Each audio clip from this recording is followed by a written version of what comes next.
Welcome to Tuesday's Thought. I am Jassett Crooks McGrowder. We're going to continue talking about grieving. Please go ahead, like, share, and subscribe. And let's get started.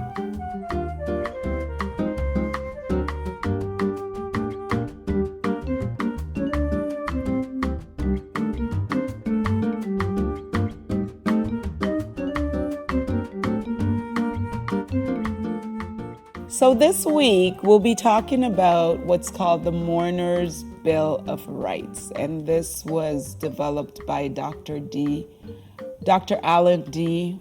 Walsh. When it comes to grieving, people can be very impatient with the individual who's grieving. People might be mean. They might say things that's not very nice because they are tired of hearing you talking about, the loved one, or they're tired of seeing you crying, and people will say, get over it already. It's time to move on. And so sometimes the individual who's grieving is devastated because they're hurting and someone's telling them you're not supposed to be hurting. They're in a lot of pain and someone's telling them they're not supposed to be in pain. So we have the Mourner's Bill of Rights. So I'm going to go through them. There are 10 of them. The first one is you have the right to experience your own unique grief. No one else will grieve exactly the same way you do. So when you turn to others for help, don't allow people to tell you that you're not supposed to be sad. You're not supposed to feel this way. You shouldn't mourn, be angry. You shouldn't, whatever the emotion might be, because you are allowed to feel your emotions because you've lost someone. The second one, you have the right to talk about your grief. Talking about your grief will help you heal. So one of the ways to help yourself is to talk about it. Talk about the loved ones. Talk about the good things, smile about the good things that happen with you and that loved one. And because some people just don't want to hear it anymore, it's 3 months, move on, don't want to talk about it. I hear this from clients a lot where people just don't want to hear them anymore and people get annoyed with them when they try to talk about their loved one who's passed on. So you want to try and seek out others who will allow you to talk about your loved one as much as you want and as often as you want. And sometimes the way to do this is to join groups. There's, different bereavement or grief groups. Maybe in your community, there might be specific ones. Some grief groups might be just about individuals who've lost their husband or spouse, I should say. Wife or husband. It might be grief of losing a child. So there's different groups that are in the community. If you check with the funeral home, they often have groups where you can talk about your loved one and be in the company of other people who are grieving. And you don't feel like you're a burden to people who don't want to hear what you have to say. Another one, you have the right to feel a multitude of emotions. And we talked about depression in last week. So you could feel confusion. You might be You might be feeling disorientation. It might be fear, guilt. A lot of people feel guilt. I find that almost every client that I have who's dealing with grief have some kind of guilt. Some of it is justified and some of it is not, but there's some kind of guilt they are feeling. You might have a lot of emotions and you might have few emotions, and eventually they will pass. And you can continue on in life where you're not constantly experiencing these emotions. Number 4, you have the right to be tolerant of your physical and emotional limits. Your feelings of loss and sadness will probably leave you feeling fatigued. Some people are extremely tired with their grieving, and you need to respect what your body is saying to you. Get as much rest as you can, and try your best to eat something. A lot of times when someone's grieving, they don't eat and they don't sleep. And we definitely want you to try to eat. It might not be a big meal, but you want to try and eat a balanced meal. and you want to try and, sleep if you can. The next one is you have the right to experience grief bursts. And what these are is you get a powerful surge of grief. You're just overcome by grief. And this can frighten you, but it is normal. This is where some people feel like, yes, I'm going crazy. I'm going to lose my mind. This is too much. I can't handle this. But it will come, and it comes in waves. It might, you might feel it now, and then you don't feel it again for, a few days or a few hours or, weeks.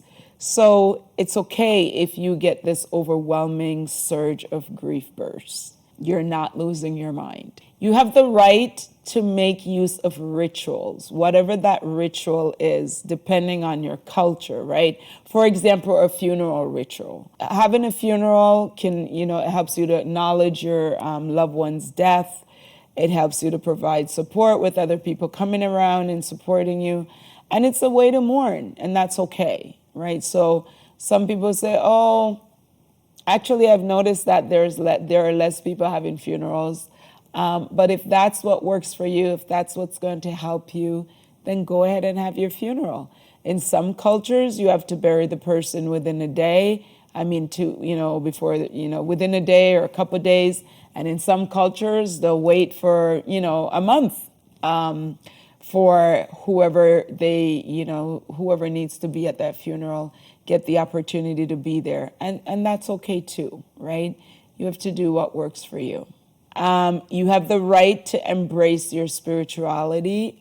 What I mean by that, to embrace your faith. If you are a Christian, in this case, if you're a Christian, in this case, I'm a Christian, then, you do what works. You pray, you seek God to comfort you. You reach out to your church brothers and your church sisters, and you talk to God, and you might be angry at God even though you're a Christian. And you know what? Talk to someone about it. Talk to God about it. God, I'm angry that, my child is gone. How could you take this child from me? He or she was, 2 years old, or maybe he or she was only a few days. And so, yes, you're going to be sad and angry, and talk to God about it. He already knows that you feel that way. The next one, you have the right to search for meaning. What I mean by that is we often ask ourselves questions when a person's gone. Why is the person gone? Why did they go this way? And some of those questions you'll never get an answer to. But you have a right to ask the question. Will you get the answer? No. Some of them, will you get all of the answers? Perhaps not. But you will get answers to some of them, right? And it's okay to ask. You have the right to treasure your memories. Memories are one of the best legacies that exist after the death of someone you love, right? It's the memories. You'll always remember. Another question I get asked often is, am I going to forget the person? And if you love that person, no, you're not going to forget that person. So you don't need to worry. Some people believe that they can't be happy again, they can't smile again, because if they're doing those things, they're forgetting the person. No, you're not forgetting the person. And if that person had the ability to tell you, they'd probably tell you, go on living your life, be happy, smile, enjoy yourself, and continue to live. So memories are important. However you want to remember that person, people do different things. People have pictures up in their home. Some people might sleep in that person's T-shirt. If that's what works for you, then that's what works for you. Some people spray the person's cologne. If that's what works for you, if that's what makes you feel better in that moment, then that's okay. Some people honor their loved ones in different ways. They will cook their favorite meal, do stuff that the loved one used to do and used to love to do. And if that's, how you feel, if that makes you feel good in honoring your loved one, then go ahead and do that. And then number 10, you have the right to move forward, to move toward your grief and heal. You have a right to reconcile with your grief. And, it's not going to happen quickly necessarily for everyone. Grief is actually a process. It's not an event that just happens and it's finished, but it's a process. So please be patient with yourself. Be tolerant with yourself.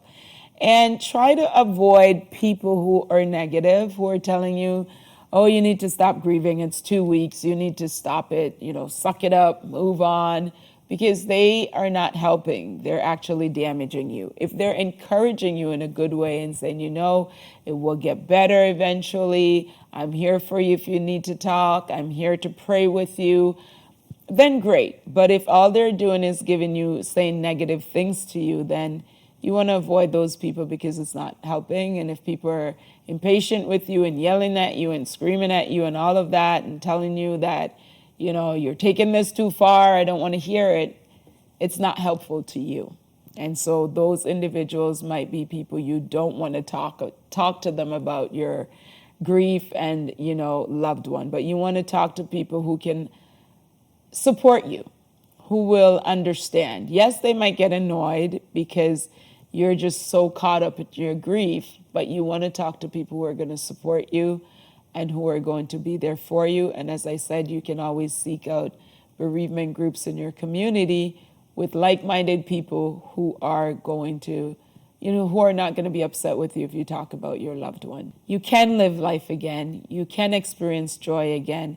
You do have a right to be sad, but you also have the right to move forward, to live, to continue to remember your loved one, to continue to love your loved one, and to know that it is okay to accept that they are gone. And for some of us, it gets there quicker than others. So continue to support those that who are grieving. Try to be patient with them because you're not in their shoes and you probably didn't have the exact same relationship with the person who is gone. And so the relationship has a lot to do with what the grief is going to look like. So be patient with yourself, and those that are supporting people who are grieving, please be patient with them, be kind, continue to pray and to encourage them and to love them. God bless you. Have a good night.